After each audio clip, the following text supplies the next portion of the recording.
Assalamualaikum warahmatullahi wabarakatuh. Baiklah, untuk mempersingkat waktu dan memperpendek mukadimah, langsung saja kami dari kelompok 3 akan membahas tugas psikologi tentang memori dan lupa. Yang mana tugas ini dibimbing langsung oleh Ibu Lailatul Iza, MPSI Psikolog.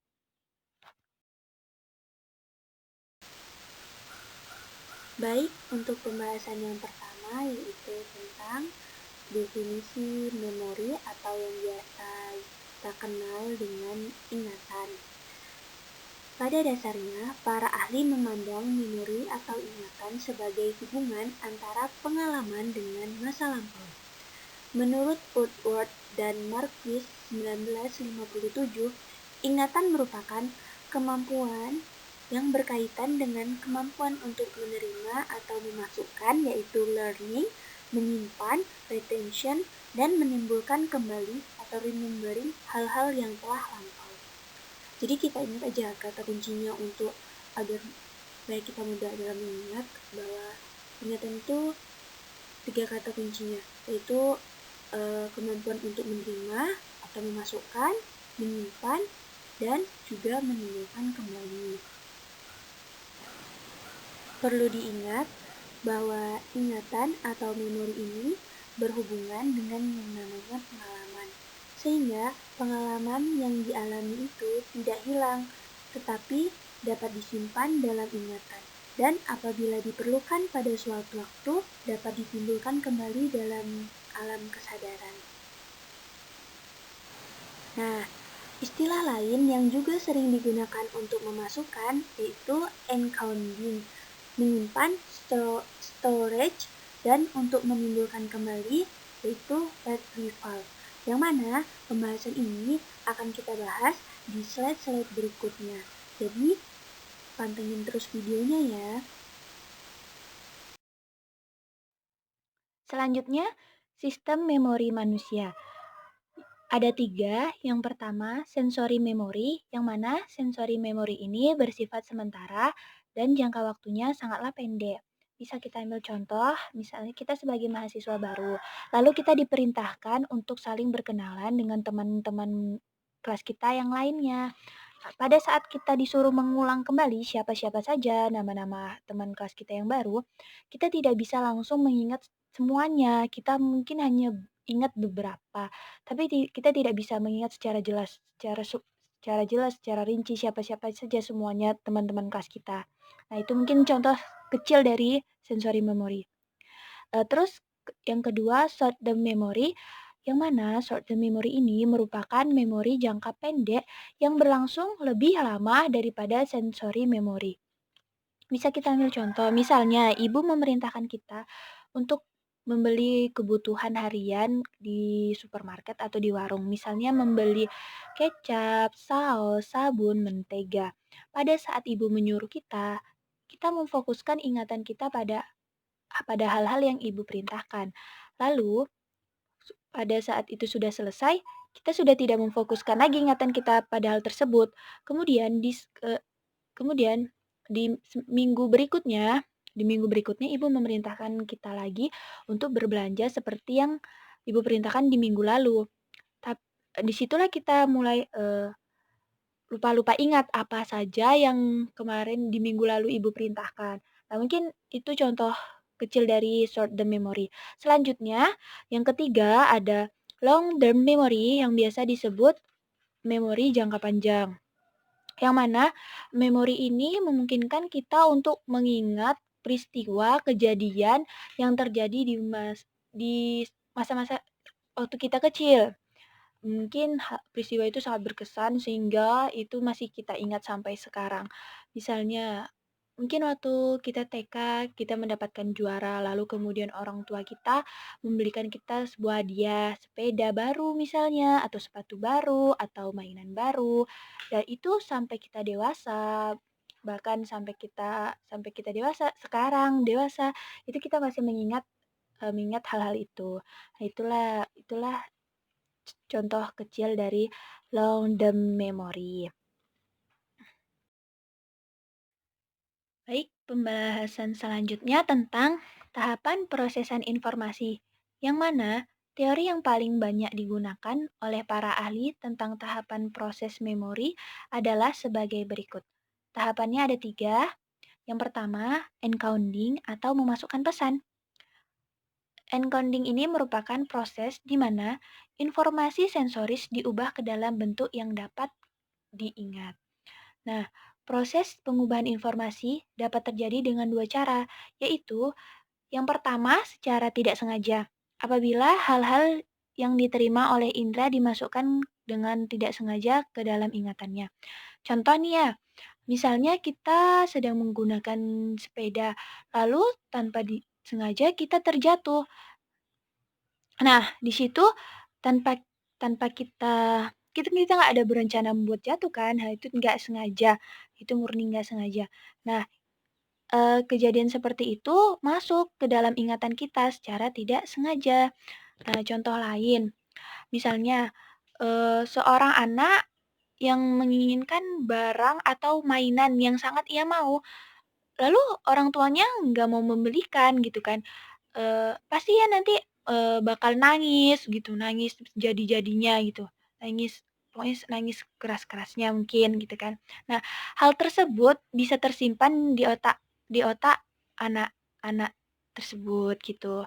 Itu tahapan tidak sengaja, proses tidak sengaja, kurang lebih contohnya seperti itu. Terus, kemudian, yang kedua ada proses sengaja. Proses sengaja ini apabila individu dengan sengaja memasukkan pengalaman dan pengetahuan ke dalam ingatannya. Eee, Contohnya nih, misalnya kita mau ujian, pasti nanti sebelum kita ujian itu kita bakal belajar. Nah, pada saat belajar, kita pasti dengan sengaja, untuk apa, mengingat-ingat, menghafal, bahkan, mempelajari materi-materi itu. Nah, dengan sengaja kita memasukkan, apa, materi-materi, pembahasan, rangkuman, ringkasan yang sudah kita pelajari sebelumnya ke dalam otak kita kan.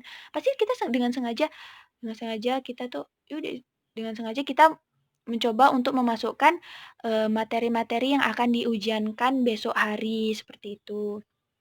Terus, misalnya kita juga berjalan ke suatu daerah gitu, kita mau berwisata gitu kan. Nah, pada saat jalan gitu, kita dengan sengaja menghafal menghafal apa, tempat-tempatnya gitu kan, dengan sengaja kita memasukkan, "Oh, jalan mau ke misalnya ke Bukit Tinggi lewat sini lewat sini lewat sini loh." Nah, itu kan kita memasukkan informasi secara sengaja ke dalam ingatan kita. Lalu yang selanjutnya ada, apa, proses memori yang kedua ada strong atau penyimpanan. Tahapan kedua dari ingatan adalah penyimpanan apa yang telah dipelajari. Apa yang telah dipelajari biasanya tersimpan dalam bentuk jejak-jejak atau traces dan bisa ditimbulkan kembali. Nah, jadi kalau yang pertama tadi adalah encoding memasukkan pesan, yang kedua ini strong atau penyimpanan, barulah kejadian, informasi, peristiwa yang tadi sudah terjadi itu disimpan. Nah, ini dia yang di proses yang kedua yaitu strong. Terus yang ketiga mengingat kembali atau retrieval. Yang mana retrieval merupakan menimbulkan kembali ingatan yang sudah disimpan dalam hal ini, Hilgard 1975 menyebutkan tiga jenis proses mengingat, yaitu yang pertama ada recall. Nah, recall mengingat kembali bagian spesifik dari informasi. Ini contohnya, misalnya dalam mengingat seseorang, kita bakal mengingat seseorang itu melihat dari spesifik orang tersebut. Misalnya, suara orang itu seperti apa, lalu postur tubuh orang itu seperti apa, dan masih banyak lagi. Lalu yang kedua ada recognition, yaitu mengenali bahwa stimulus tertentu telah disajikan sebelumnya. Contohnya, dalam soal pilihan berganda, siswa hanya dituntut untuk melakukan recognition karena semua pilihan jawaban sudah diberikan. Di sini siswa hanya perlu mengenali jawaban yang benar di antara pilihan yang sudah ada gitu. Jadi kalau kalau recognition ini, eee, kita sudah disajikan pilihan gitu, pilihan jawaban, lalu kita hanya disuruh untuk memilih mana jawaban yang tepat, mana jawaban yang benar, seperti itu. Yang ketiga ada redintegratif, yaitu proses mengingat dengan menghubungkan berbagai informasi menjadi suatu cerita yang cukup lengkap. Nah, proses ini, terjadi contohnya saat, seseorang ditanya sebuah nama, misalnya siapa ya, Cut Nyak gitu kan misalnya, maka seseorang tersebut akan teringat banyak hal tentang tokoh tersebut dan masih banyak tokoh-tokoh lainnya, itu sebagian kecil, sebagai contoh aja. Nah lalu, untuk, perbedaan antara recall dan recognition ini menunjukkan adanya fungsi petunjuk mengingat dalam recognition, yang seperti tadi sudah kami sampaikan, bahwa misalnya kalau recall ini kita, eee, mengingat kembali bagian spesifik dari suatu informasi. Sedangkan kalau recognition, kita sudah disajikan jawabannya, lalu kita kita memilih memilih mana jawaban yang paling tepat, kurang lebih seperti itu. Yang selanjutnya penyimpanan dan pemanggilan informasi. Yang pertama penyimpanan. Penyimpanan berfungsi agar apa yang telah dipelajari atau dimasukkan dapat disimpan dengan baik, sehingga pada suatu waktu dapat ditimbulkan kembali apabila dibutuhkan. Nah, jadi hal-hal yang telah terjadi, hal-hal yang pernah kita lalui gitu, hal-hal materi-materi yang sudah kita pelajari, hal ini bisa tersimpan dengan baik di penyimpanan. Sehingga saat kita membutuhkannya, kita dapat mengingatnya kembali gitu. Bisa nggak bisa kita bayangkan ya, nggak bisa kita bayangkan kalau misalnya penyimpanan itu nggak ada. Misalnya nih, kita udah seharian mempelajari materi untuk ujian. Semalaman kita sudah menghafal rumus, semalaman kita sudah memahami materi buka buku bolak-balik, kita sudah memahami materinya. Lalu penyimpanan ini nggak ada, pasti kita akan kesulitan. Bagaimana kita akan bisa menimbulkan kembali kalau misalnya penyimpanannya aja nggak ada gitu kan. Terus yang selanjutnya adalah pemanggilan informasi. Pemanggilan informasi atau menimbulkan kembali, dalam hal ini apa yang disampaikan dalam ingatan dapat ditimbulkan kembali dengan ada dua cara. Yang pertama mengingat kembali atau to recall. To recall tadi udah dijelaskan kan? Ini jelaskan lagi, yaitu menimbulkan kembali apa yang diingat tanpa dibantu adanya objek sebagai stimulus untuk dapat diingat kembali. Contoh singkatnya, misalnya kita sedang berada di mall, terus di tengah-tengah tuh ada mini konser gitu kan. Lalu kita melihat sekilas. Besok-besoknya kita bercerita kepada teman kita bahwa kemarin kita sudah habis melihat konser walaupun cuma sekilas gitu kan. Nah, di situ kita bisa mengingat kembali tanpa adanya objek. Kita bisa mengingat siapa-siapa saja pengisi acara pada saat konser tersebut melalui ciri-ciri mereka. Walaupun hanya sekilas, Eee, disitulah to recall tuh. To recall ini nggak membutuhkan objek untuk dapat menimbulkan kembali apa yang diingat. Contoh lainnya, misalnya di pasar ada kejadian, ibu-ibu dicopet gitu kan. Kita melihat, jadi kita menjadi saksi gitu. Nah, di situ kita bisa mengenali ciri-ciri penjamret itu tanpa harus ada penjamretnya saat itu gitu. Tanpa ada penjamret saat kita diinterogasi misalnya gitu. Kita bisa mengingat ciri-cirinya, lewat ciri-cirinya, spesifiknya gitu lah kan. Terus yang kedua, ada mengenal kembali atau to recognize, yaitu menimbulkan kembali apa yang diingat atau yang telah dipelajari dengan adanya objek yang harus diingat. Nah, kalau yang tadi to recall tanpa objek, sekarang ini to recognize ini yang memerlukan objek. Misalnya, kita kehilangan sebuah sepeda, lalu ada yang menemukan gitu kan, ada yang menemukan, lalu kita dipanggil gitu untuk memastikan apakah itu benar sepeda kita atau bukan. Nah, dengan melihat sepeda itu kan objek tuh. Nah, di situ kita dapat mengenali gitu, apakah itu benar-benar sepeda kita atau bukan. Jadi, eee, kurang lebihnya seperti itu. Kita masuk ke materi lupa. Lupa merupakan istilah yang sangat populer di tengah masyarakat. Sumadi Suryabrata 2006.247 menyatakan bahwa lupa ialah peristiwa tidak dapat memproduksikan tanggapan-tanggapan kita sedang ingatan kita sehat. Lalu, Agus Suyanto 1993 menyatakan bahwa lupa merupakan gejala di mana informasi yang telah disimpan tidak dapat dikemukakan kembali untuk digunakan. Lalu selanjutnya, menurut Muhyiddinsyah 1996, dalam bukunya yang berjudul Psikologi Pendidikan mengartikan bahwa lupa merupakan hilangnya kemampuan untuk menyebut kembali atau memproduksi kembali apa-apa yang sebelumnya telah kita pelajari secara sederhana. Lalu, Gulo 1952 dan Reber 1988 mendefinisikan lupa sebagai ketidakmampuan mengenal atau mengingat sesuatu yang pernah dialami atau dipelajari.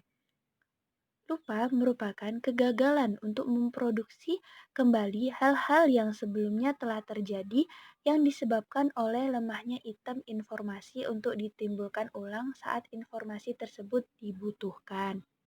Sehingga dapat kita simpulkan bahwa lupa merupakan suatu kemampuan yang tidak sanggup lagi untuk mengingat apa-apa yang telah terjadi, apa-apa yang telah terlalui, apa-apa yang sudah dipelajari, baik untuk sesaat maupun untuk jangka waktu yang panjang atau jangka waktu yang lama. Penyebab lupa. Dua alasan utama mengapa kita melupakan suatu informasi. Yang pertama yaitu interferensi, merupakan keadaan di mana informasi atau ingatan hilang disebabkan adanya campur tangan atau gangguan. Nah, interferensi ini terbagi menjadi dua jenis. Yang pertama, interferensi retroaktif yang menunjukkan bahwa informasi yang sudah ada sebelumnya diganggu oleh informasi yang baru saja diperoleh. Nah, misalnya nih, contoh seminggu yang lalu kita belajar rumus matematika tentang lingkaran. Nah, baru hari ini, saat ini kita sedang belajar rumus matematika tentang balok, volume balok misalnya. Jadi, rumus matematika tentang lingkaran yang seminggu lalu itu terganggu sehingga kita lupa tentang rumus tersebut karena sekarang ini kita sedang belajar rumus matematika tentang balok. Nah, kalau interferensi proaktif menunjukkan bahwa informasi yang baru saja diperoleh diganggu oleh informasi yang sudah ada terlebih dahulu. Jadi, interferensi proaktif ini kebalikannya dari yang retroaktif tadi. Lalu yang kedua, alasan kedua mengapa kita melupakan suatu informasi yaitu kemunduran atau decay. Kemunduran tersebut dalam psikologi dijelaskan dalam sebuah teori bahwa seseorang bisa melupakan sesuatu karena ingatan tersebut termakan oleh waktu dengan sendirinya. Misalnya, ingatan tentang hari pertama kita masuk di TK, di sebuah TK. Nah, di situ kita nggak ingat lagi hari pertamanya itu kejadiannya seperti apa, bagaimana gitu kan. Itu karena, ingatan tersebut termakan oleh waktu. Nah, di sini disebut dengan kemunduran. Baik, kurang lebihnya seperti itu. Baik, mungkin hanya itu yang dapat kami sampaikan. Semoga pembahasan singkat tadi dapat menambah wawasan kita bersama. Dan apabila terdapat kebenaran, itu murni datangnya dari Allah Subhanahu wa Ta'ala, dan jika itu kesalahan, itu murni datangnya dari kami pribadi. Kami mohon maaf. Unzur maqala wala tanzur man qala. Wassalamualaikum warahmatullahi wabarakatuh.